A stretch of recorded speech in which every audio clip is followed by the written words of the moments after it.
Hello दोस्तों, Hindi Ghosh stories YouTube channel पर आपका स्वागत है। दोस्तों, आज फिर मैं आप सभी के लिए भूतों की कुछ और सच्ची डरावनी कहानियाँ लेकर आ गया हूँ। तो अगर आपको सच्ची डरावनी कहानियाँ सुनना पसंद है तो जल्दी से हमारे चैनल को सब्सक्राइब कर लीजिए और साथ ही बेल आइकन को ऑल पर सेलेक्ट करना बिल्कुल मत भूलिएगा। तो चलिए दोस्तों, बढ़ते हैं अपनी आज की कहानियों की ओर और डर को बेहद करीब से देखते हैं। मेरा नाम अर्णव है। ये मेरे साथ घटी बिल्कुल सच्ची घटना है। ये बात महज 1 साल पहले की है। मैं रात 8:30 बजे पटना रेलवे स्टेशन से अपने घर जा रहा था। मेरा घर स्टेशन से ज़्यादा दूर नहीं है। स्टेशन से मेरे घर की दूरी यही कोई 2-3 किलोमीटर होगी। इसीलिए मैं पैदल ही घर के लिए निकला था। रास्ते पर जाते हुए जब मैं हाईवे से मेरे घर जाने वाले कच्चे रास्ते पर उतरा तो मैंने देखा उस कच्चे रास्ते के किनारे एक बूढ़ा आदमी जमीन पर उकड़ू बैठा था। उस बूढ़े आदमी को देखकर मैं उसके पास रुक गया। दरअसल मैंने सोचा कि शायद वो बूढ़ा आदमी मेरा कोई पड़ोसी हुआ तो उसे भी अपने साथ ले चलूँगा, तो बातें करते हुए आगे का रास्ता भी आराम से कट जाएगा। तो मैंने उस बूढ़े आदमी को आवाज़ दी। दरअसल उसने अपना चेहरा नीचे ज़मीन की तरफ झुका रखा था। खैर, मेरे उसे आवाज़ देने पर वो उठा और फिर जब मैंने अपने फ़ोन की फ्लैश पर उस आदमी का चेहरा देखा तो मेरे रोंगटे खड़े हो गए और मैं लड़खड़ाकर पीछे की ओर गिर पड़ा। दरअसल वो आदमी था तो मेरे पड़ोस का ही, मगर उसने 2 महीने पहले ही फांसी खा ली थी। तो अचानक उस मरे हुए आदमी के प्रेत को सामने देखकर मेरी जान हलक में अटक गई। और फिर इससे पहले कि मैं कुछ समझ पाता कि तभी वो प्रेत मुझसे बोला कि एक बीड़ी दे दे मुझे। खुशकिस्मती से मैं बीड़ी पीता था, तो मैंने अपनी जेब से एक बीड़ी निकाली और बीड़ी जलाकर डर से कपकपाते हुए उस प्रेत की तरफ बढ़ा दी। बीड़ी पीते हुए उस प्रेत ने मुझसे कहा कि चल गांव चलते हैं। सच बताऊं तो उस वक्त डर के मारे मैं रोने बिलखने लगा था, मगर मरता क्या ना करता। मैंने जैसे तैसे खुद को संभाला और हिम्मत जुटाते हुए उस प्रेत के पीछे पीछे मेरे गांव की तरफ जाने लगा।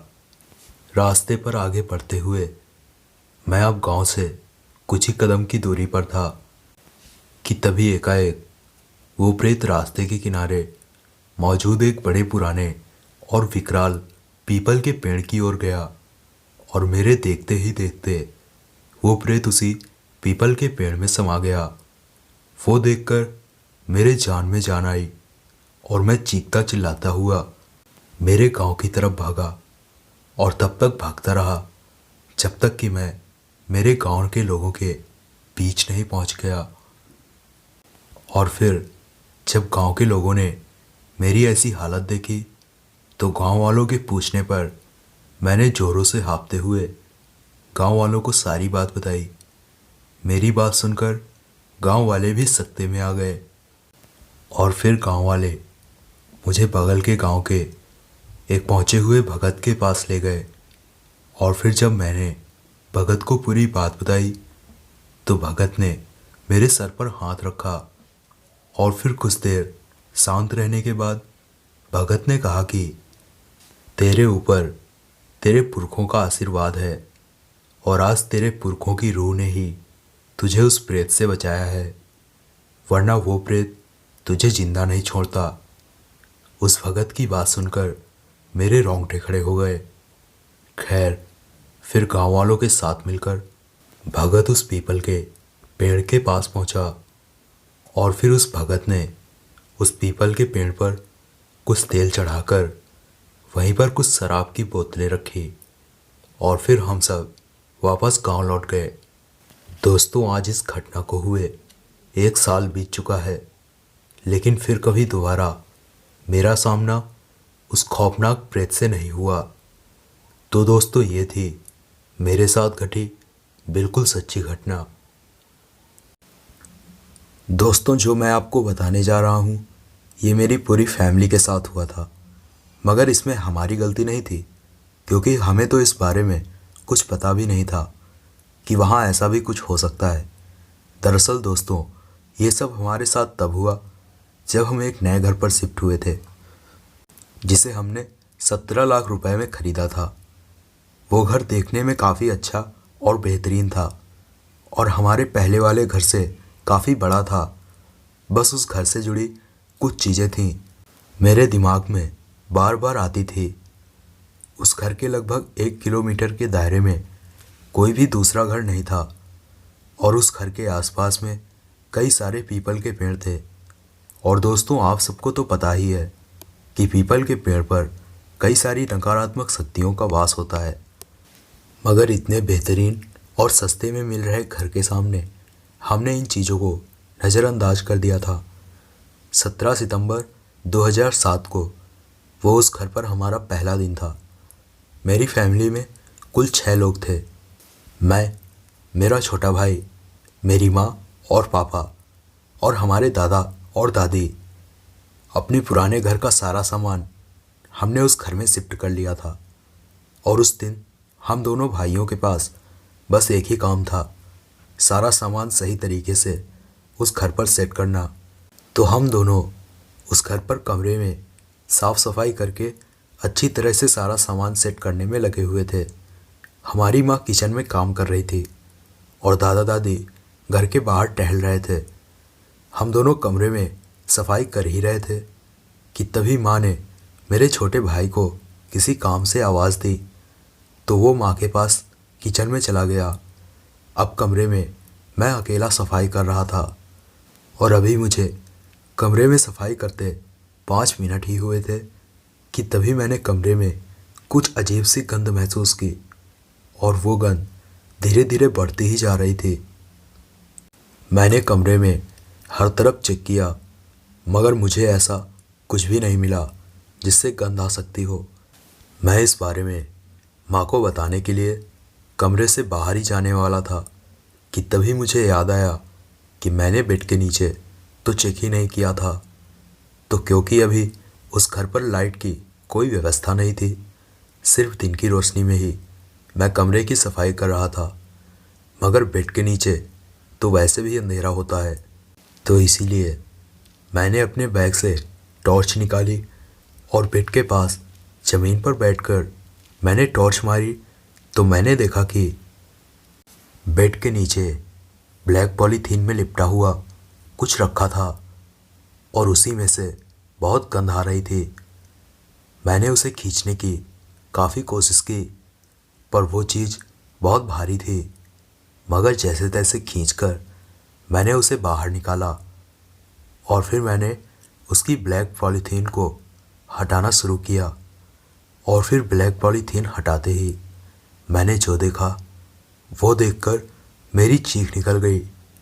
मैंने देखा कि एक लाश उसी पॉलीथीन में लिपटी हुई थी जो बुरी तरह से सड़ चुकी थी और पॉलीथीन के हटते ही उस लाश में से सर फाड़ देने वाली गंध आ रही थी। मैं चीखते चिल्लाते हुए कमरे से बाहर निकला और मैं भागते हुए माँ के पास किचन में गया। मुझे इस तरह से घबराया हुआ देखकर माँ और मेरा छोटा भाई मेरे पास आ गए और माँ ने मुझसे पूछा तो मैंने उन्हें सारी बात बताई। मेरी बात सुनकर माँ और मेरा छोटा भाई भी काफ़ी घबरा गए और भागते हुए हम सब कमरे में पहुँचे। मगर कमरे में पहुँचकर मैंने जो देखा वो देखकर मुझे अपनी आंखों पर विश्वास ही नहीं हुआ। मैंने देखा कि कमरे में ना तो वो लाश थी और ना ही वो अजीब सी गंध आ रही थी। कमरे में सब कुछ नॉर्मल था। वो देखकर माँ ने समझा कि मैं मजाक कर रहा हूँ और फिर माँ ने मुझे काफ़ी डांट लगाई और कहा कि तुम्हारे पापा को आने दो, वही तुम्हें ठीक करेंगे। दोस्तों उस वक्त चुप रहने के सिवा और मैं कर भी क्या सकता था। छोटे भाई को अपने साथ बुलाकर मैं वापस कमरे की सफाई में लग गया। हालांकि छोटे भाई ने मेरी बात को मेरा मजाक नहीं समझा और उसने मुझे समझाते हुए मुझसे कहा कि भाई हो सकता है ये आपका वहम हो। मुझे पता था कि मैंने जो कुछ भी देखा था वो मेरा वहम नहीं था, मगर मैंने मेरे छोटे भाई की बात पर हाँ में सर हिलाते हुए उससे कहा कि ये भी हो सकता है। शाम को जब पापा घर आए तो माँ हम सबके लिए चाय लेकर आई। चाय पीते हुए माँ पापा को सारी बात बता ही रही थी और कह रही थी कि मैं कितना बदतमीज हो गया हूँ कि तभी वॉशरूम से मेरे छोटे भाई के चीखने और चिल्लाने की आवाज़ आने लगी। उसकी आवाज़ सुनकर हम सब भागते हुए वॉशरूम के पास पहुँचे तो वॉशरूम में मेरा छोटा भाई बेहोश पड़ा था और उसके नाक से काफ़ी खून निकल रहा था। मैं उसको जल्दी से उठाकर कमरे में ले गया और मेरे पापा डॉक्टर को बुलाने के लिए चले गए और इसी बीच दादा दादी भी घर पर आ गए और सभी मेरे छोटे भाई के पास ही बैठे थे। सभी काफ़ी परेशान थे। छोटे भाई की नाक से खून का बहना बंद ही नहीं हो रहा था। तभी पापा डॉक्टर को लेकर घर पर आ गए और फिर डॉक्टर ने मेरे छोटे भाई को जल्दी से एक इंजेक्शन लगाया जिससे कुछ ही देर में उसकी नाक से खून का बहना बंद हो गया। और फिर डॉक्टर ने कुछ टेबलेट्स दिए और फिर डॉक्टर चले गए। उसके बाद लगभग 15 मिनट में मेरे भाई को होश आ गया और होश में आते ही वो ज़ोर ज़ोर से रोने लगा। सभी के पूछने पर उसने बताया कि वॉशरूम में आईने में उसने एक बहुत ही भयानक चेहरा देखा है और उस भयानक चेहरे को देखते ही वो ज़ोर ज़ोर से चीखने चिल्लाने लगा। और तभी उस जिन्न ने मेरे छोटे भाई को उसके बालों से पकड़ा और उसका सर दीवार पर पटक दिया। जिसके बाद मेरे छोटे भाई ने बताया कि और फिर उसे कुछ भी याद नहीं है। मेरे छोटे भाई की बात सुनकर मेरे साथ साथ बाकी सभी भी काफ़ी घबरा गए। मेरे पापा इन सब चीज़ों को बिल्कुल भी नहीं मानते थे और फिर मेरे पापा ने कहा कि क्या यार, तू भी अपने भाई के साथ रहते रहते उसी की तरह फालतू की बातें करने लगा है। हो जाता है कई बार नाक से खून आने लगता है और कमजोरी की वजह से तू बेहोश हो गया था। अभी आराम कर चुपचाप। ये बोलकर पापा वहाँ से चले गए, मगर मैंने मेरे भाई को संभालते हुए उससे कहा कि परेशान मत हो, मुझे तेरी बात पर यकीन है, इस घर में ज़रूर कुछ तो गड़बड़ है। ये कहकर मैं वहाँ से चला गया। उसी रात जब हम सब सो रहे थे तब मैं और मेरा छोटा भाई एक ही साथ सो रहे थे तो आधी रात तकरीबन 2 बजे मेरी दादी के ज़ोर ज़ोर से रोने की वजह से हम दोनों की आंख खुल गई। हम दोनों जल्दी से उठकर कमरे से बाहर निकले तो मैंने देखा माँ बाबा भी अपने कमरे से बाहर आ गए थे। फिर हम सब भागते हुए दादा दादी के कमरे में गए तो वहाँ हमने देखा कि मेरे दादा ने दादी की गर्दन को कसकर दबा रखा था और दादा की आंखें बिल्कुल लाल थी। उनका चेहरा भी काफ़ी सूजा हुआ था। हम सब ने जल्दी से दादा को दादी से दूर किया और मैं दादी को लेकर दादा के कमरे से बाहर आ गया और मैंने दादी को एक गिलास पानी पीने के लिए दिया, मगर मेरे दादा के ज़ोर ज़ोर से चीखने और अजीब तरह से गुर्राने की आवाज़ बढ़ती ही जा रही थी। और तभी दादा ने मेरे पापा की गर्दन पकड़ ली और पापा को ज़मीन पर गिरा दिया।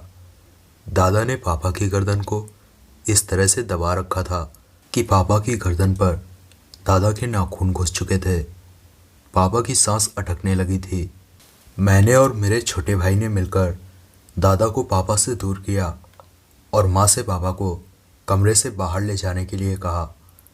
माँ पापा को संभालते हुए कमरे से बाहर ले गई और तभी हम दोनों ने दादा को झटके से बेड पर गिरा दिया और इससे पहले कि वो किसी को नुकसान पहुंचाते, हम दोनों भाई कमरे से बाहर आ गए और हमने कमरे का दरवाज़ा बाहर से बंद कर दिया। मगर दादा कमरे में ज़ोर ज़ोर से चीख और चिल्ला रहे थे और दरवाजे को पीटे जा रहे थे। हम सब घर पर एक साथ बैठे थे। तभी मेरी दादी ने कहा कि दादा पर किसी बुरी आत्मा का साया है और अगर वक्त रहते कुछ ना किया गया तो वो आत्मा दादा को मार डालेगी। दादी की बात सुनकर मेरे रोंगटे खड़े हो गए और मैंने दादी से पूछा कि तो फिर हमें क्या करना चाहिए। तब मेरी दादी ने कहा कि वो एक ओझा को जानती हैं जो भूत प्रेत और बुरी आत्माओं को भगाता है और हमें अभी उसे यहाँ लाना होगा। दादी की बात सुनकर पापा फौरन हम सबको लेकर उसी ओझा के पास पहुँचे और फिर ओझा को सारी बात बताकर उसे घर ले आए। उस ओझा ने घर पर दाखिल होते ही कहा कि इस घर पर एक जिन्न का वास है जो इस घर पर रहने वाले हर आदमी को एक एक करके मार डालेगा।